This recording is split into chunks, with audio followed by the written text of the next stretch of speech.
representative of Miss Dr. Tu Hương, the Vice Dean of Foreign Language Department. Miss Nathan Chuk, the Vice Dean of Foreign Language Department. And other lecturer coming from the Foreign Language Department, as well as a representative of class English 42B, English 42C. Let me inform you that our objective in this seminar is for us to use body language in teaching English effectively.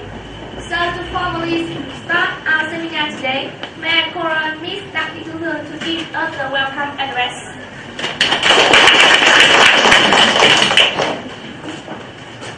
Good morning, distinguished guests, ladies and gentlemen, and my dear students.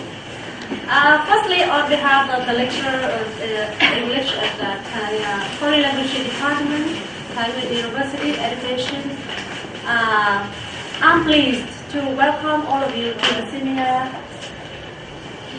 language teaching, the theme on body language in teaching. And today I'm really happy to be here, to know that all of you are mentioned. All of you, my students.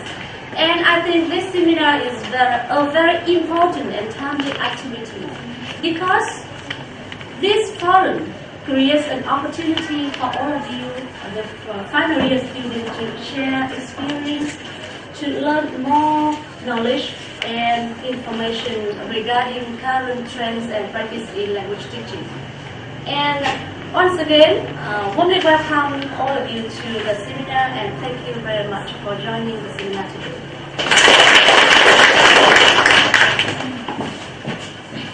Thank you very much for your meaningful message.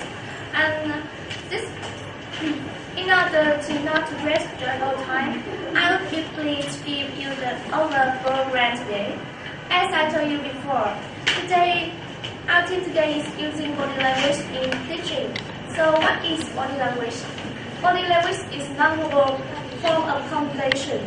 And our program today is divided into 4 parts. Part 1 is a presentation of gesture, then the posture, facial, and strategy in performing body language successfully. After each presentation, there will be an open forum where you can share the experience, ask questions, or join in interesting activities. And now, let's start our program today. To introduce my first speakers, I may call on Ms. Sơn Thị Ngọc Bích and Ms. Phạm Thị Liên, our resource speakers coming from class English 42A, and they are going to talk on the topic gesture in teaching. Ladies and gentlemen, please welcome them.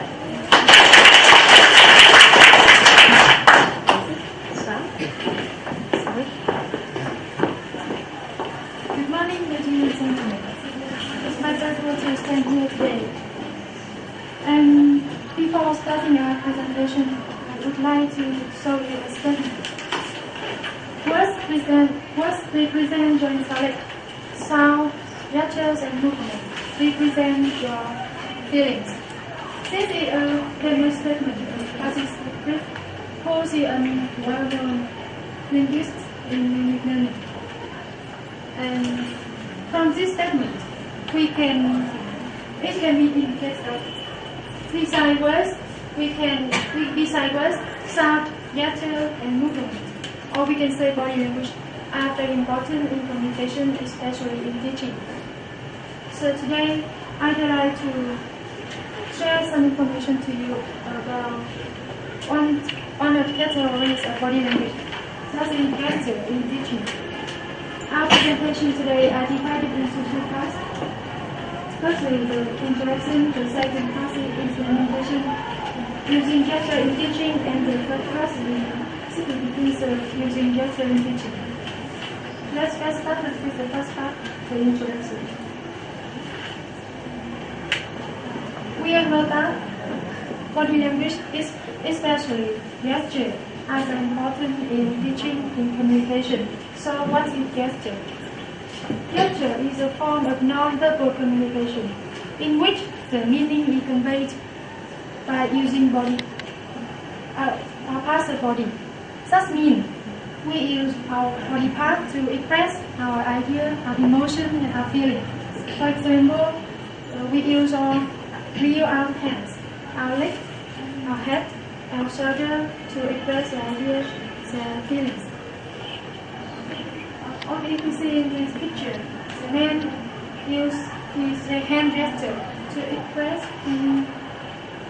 the idea. And in classroom, teacher often use hand gesture to communicate with the student, and hand gesture in classroom is very important. They improve the communication between the teacher and the student and facilitate the understanding of students about what teacher are saying. Hand gesture are the hand movements which are used to express the ideas, emotion, or state of mind. That means we use our hand to communicate with our people. Let's move on to the classification of gestures. Gestures are classified into 5 classifications. First one is entrance. Entrance are gestures that are used instead of speech. That means we don't read and speak, but we use gestures to express our feelings, our emotions, our ideas. For example, without saying anything, we use the sound of struck basis to say that I don't understand, I don't know. And for example, another example, you shake your head like this. It means I don't agree with you. Yes. Okay. And the second one is illustrators. Illustrators are gestures that are used to illustrate the spoken words. For example, when you instruct someone, you giving the direction, and you use your hand to point the direction together with your saying. Like this direction, And the third one is the regulators. Regulators are gestures that you use when you want to control the turn taking on in conversation. For example, when you complete your saying, you can drop your arms like this to notice the that I have to finish my saying. So the interpreter will raise your hands, your arms, and start speaking. Because the affect displays are gestures that are used to express the emotion of the speaker. For example, when you don't want to listen to something, you can cover your ears with the hand like this. I don't want to listen. Yes. Or you can cover your eyes like this. I don't want to see this. The last one is gestures. The gestures are gestures that are used spontaneously. This means we use it with no intention. We use it as a habit.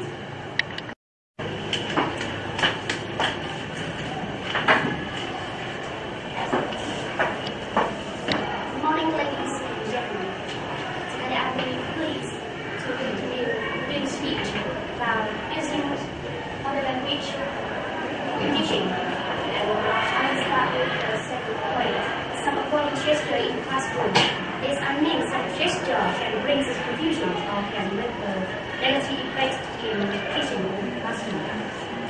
The first is forward ends. It is the you can see the teacher when the teachers were through the studying in the class. I see that many teachers use these gestures to show this feeling, but they do not know exactly meaning of this gesture. In this case, it means it shows the defensive positions, and when teachers fold his arms like that, he or she will show their disagreement with the students, and I think this gesture should be avoided in classroom. because this act can affect on the close relationship between the teachers and the students, and even can crack it. This meaning is bring the power and it creates a scam. Makes the teacher wants to emphasize this scam and the powerful in the classroom, so still use this gesture. But in my opinion, I think that we should avoid it because it's so very good to quiet places sometimes. And the third is the fact that the teachers move his hands quite frequently, and let's move on to the significance of the gesture in teaching. No one can deny the effects of using gesture in communication. And in teaching, is one so the machine is by using the suitable gesture, teacher and student will understand the intent of each other more clearly, because I mean that gesture as well as body language is more than words, and it contributes largely. It helps the listener to catch, to hold, and to grasp our intention or ideas. Using gesture in classroom will make the lesson be more exciting. By using gesture on two channels, graphic and sound, that's to create motivation to study, and that affect on knowledge acquisition process. Let's imagine that you in a lesson that teachers standing at one point, moves his hand here, body is alongside of the body, standing in one place, and keep talking every time. They can imitate, and at this point, I want to say that in the classroom, teachers can guide students how to use and how to choose the gesture sensibly to make the communication.